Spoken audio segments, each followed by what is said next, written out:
क्यों खड़े हुए? मैंने साफ तौर से उनको जवाब दिया कि सतीश पूनिया को मैंने खड़ा किया है और मैंने इनको जिताने की जिम्मेदारी। सारे आपस के मतभेद भूल जाओ, सारे मतभेद भूल जाओ। ठीक, मतभेद अगर मन में रहे तो आज तो सतीश घाटे में रहेगा और 3 वर्ष के बाद में जो मतभेद रमने वाले हैं वो घाटे में रहेंगे। तो क्या खरीद बदला चुकेंगे। नमस्कार। हरियाणा चुनाव के रिजल्ट आ चुके हैं। राजस्थान का हरियाणा से नाता बहुत पुराना है, सीमा हम शेयर करते हैं। नाता एक और है। राजस्थान के पूर्व प्रदेश अध्यक्ष भाजपा के सतीश पूनिया को प्रभारी बनाया गया था हरियाणा का। कब बनाया गया था? उन हालातों में जिन हालातों के अंदर वो चुनाव हार चुके थे, आमिर के खिलाफ एक चिट्ठी लिख चुके थे और राजनीति से थोड़ा किनारा कर चुके थे। और उसके बाद उन्होंने वो चमत्कार कर दिया जिस चमत्कार का अंदाजा तो खुद प्रधानमंत्री को भी नहीं था। भाजपा की सरकार बन गई है तीसरी बार हरियाणा के अंदर। आज बात कर रहा हूं सतीश पूनिया की। वीडियो के थंबनेल के अंदर आपने देख ही लिया होगा कि हाँ, कुछ हलकों में ये चर्चा शुरू हो गई है कि शायद विधानसभा चुनाव जो थे राजस्थान के, उससे कुछ समय पहले सतीश पूनिया को प्रदेश अध्यक्ष से हटाना शायद एक बहुत बड़ी गलती थी। गलती कैसे थी, ये वीडियो को जैसे जैसे आगे बढ़ाएंगे वैसे वैसे आप समझते जाएंगे।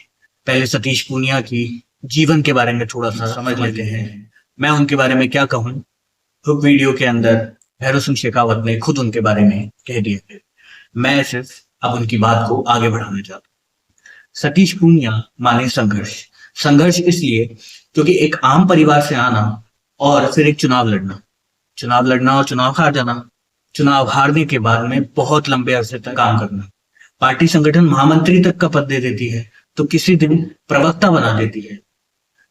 फिर भी पार्टी ने जो जिम्मेदारी जब दी उसे सर माथे लगाया और उसे निर्वहन किया। क्योंकि एक लंबे संघर्ष के बाद सतीश पूनिया आए हैं तो उनके पास टीम भी एक अच्छी है, वो विद्यार्थी परिषद से जुड़े रहे, इसीलिए उनके पास में एक लंबी फौज है पुराने कार्यकर्ताओं की जिनसे वो संपर्क में रहते हैं। क्योंकि व्यवहार इतना बढ़िया है कि आप जब उनके साथ खड़े होंगे, उनसे बात करेंगे या उनके भाषणों को भी अगर आप सुनेंगे तो भाषणों में भी चुटकुले बहुत होते हैं, किस्से बहुत होते हैं। उनका संवाद हमेशा आपको जोड़ता है, आपको हमेशा उनके भी चेहरे पर मुस्कान मिलेगी और आपके चेहरे पर भी मुस्कान मिलेगी, क्योंकि सतीश पूनिया का संवाद करने का तरीका ही यही है। और ये आज से ही नहीं, ये इनके विद्यार्थी जीवन से ही रहा है। तो सतीश पूनिया को प्रवक्ता बनाया गया, उनके साथ की टीम नाराज थी। पर उन दिनों मुझे उनकी टीम के बहुत खास व्यक्ति ने कहा था कि उदित, तुझे एक छोटा सा काम बता रहा हूं, ये काम बहुत अच्छे से करना क्योंकि आने वाला वक्त सतीश पूनिया का है। मैंने वो छोटा सा टास्क था, सोशल मीडिया कंसल्टेंसी मेरा काम रहा, इसीलिए उससे जुड़ा हुआ काम था, मैंने वो काम करके दिया। और कुछ समय बाद उनकी कही बात सच हुई। सतीश पूनिया एक प्रवक्ता से भारतीय जनता पार्टी राजस्थान के प्रदेश अध्यक्ष हो गए। प्रदेश अध्यक्ष होने के बाद में पूरे राजस्थान में उन्होंने दौरे किए, पूरे राजस्थान के अंदर टीम को जिंदा किया। राजस्थान का वो कार्यकर्ता जो किन्हीं कारणों से घर बैठा हुआ था उसे वापस जगाया, एक ऐसी टीम बना ली कि आने वाला चुनाव बहुत अच्छे से लड़ा जा सकता है। कारण क्या रहे, किन को सतीश पूनिया फूटी आंख नहीं सुहा रहे थे या किन को ऐसा लग रहा था कि ये जो निर्णय ले रहे हैं उससे मेरी बादशाहत खत्म हो रही है, सतीश पूनिया को एक दिन अचानक से आदेश निकला और सीपी जोशी को प्रदेश अध्यक्ष बना दिया गया। सतीश पूनिया पार्टी के सिपाही हैं, कुछ बोलते नहीं है, कुछ कहते नहीं है। सतीश पूनिया सीपी जोशी के पदभार ग्रहण में भी आए, अपने उसी अंदाज में भाषण दिया और चले गए। लोगों ने खूब कयास लगाया कि ये तो उनकी राजनीति का अंत है, ये उन्होंने प्रदेश अध्यक्ष रह के ये हो गया था, ये हो गया था, प्रदेश अध्यक्ष रहते ये हो गया था। नेगेटिव नैरेटिव सेट होने लगा। कुछ लोगों ने कहा आमिर से टिकट ही नहीं मिलेगा, कुछ ने कहा कि ये तो कहीं और जाना चाहते हैं, किसी ने कहा ये तो कुछ और कर रहे हैं। सतीश पूनिया को पता था कि वो क्या कर रहे हैं। संगठन के निर्देशों का इंतजार।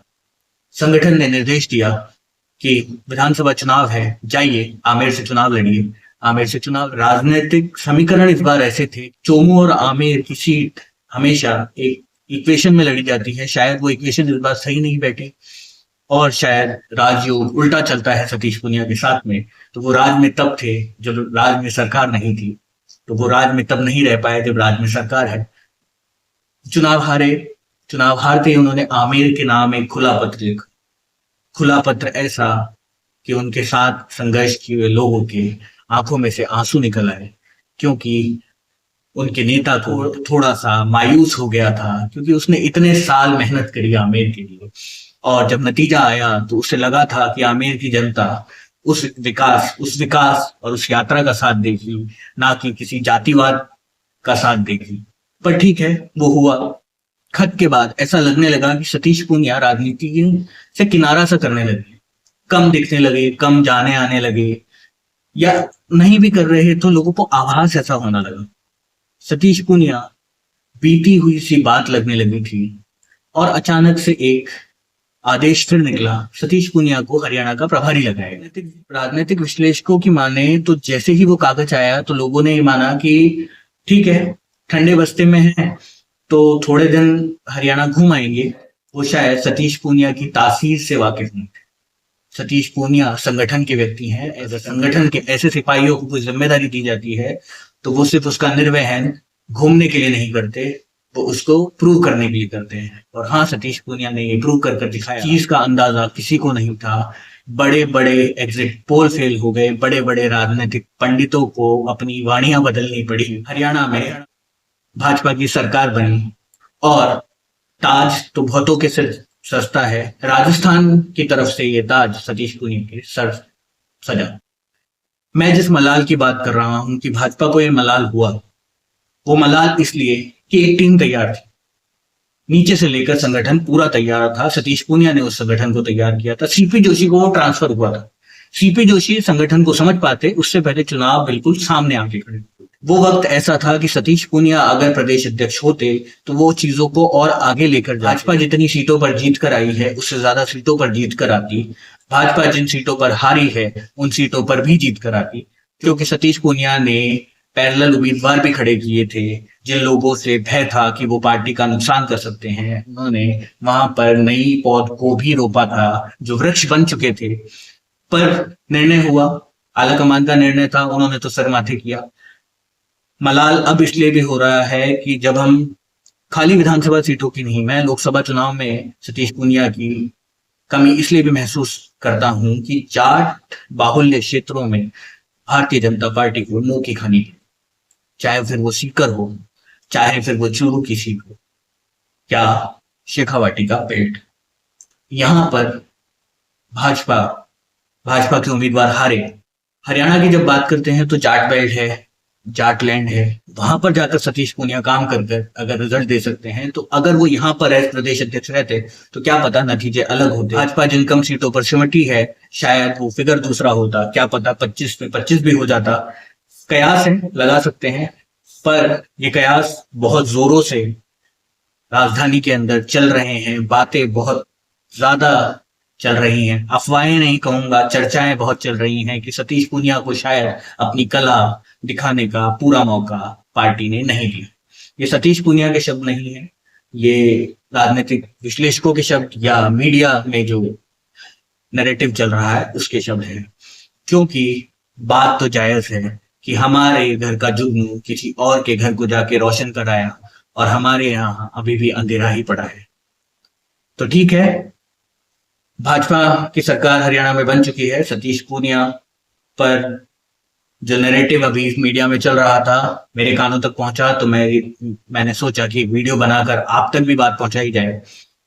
वैसे जायज बात है कि अगर समय मिलता तो दो चीजें जो मैंने आपको गिनाई कि एक, सतीश पूनिया ने जमीन से लेके पूरा एक कैडर को, एक पूरी पार्टी को तैयार कर लिया था, वो अच्छे रिजल्ट्स देती। दूसरा, लोकसभा के अंदर जाटलैंड या कह दें कि जाट बाहुल्य क्षेत्र या शेखावाटी क्षेत्र के अंदर मेहनत होती तो सीटें और बढ़कर आती। देखते हैं अब इतने बढ़िया नतीजों का क्या पुरस्कार पार्टी सतीश पूनिया को देती है। वैसे सतीश पूनिया की आदत नहीं है कि वो पुरस्कार लेने जाएं, वो अपना काम करते हैं और फिर संगठन के निर्देशों का इंतजार करते हैं। वीडियो आपको कैसा लगा, अच्छा लगा हो तो कमेंट करके बताइएगा। बाकी और वीडियोस के लिए जुड़े रहिए। तब तक के लिए please like, share and subscribe my channel. Thank you.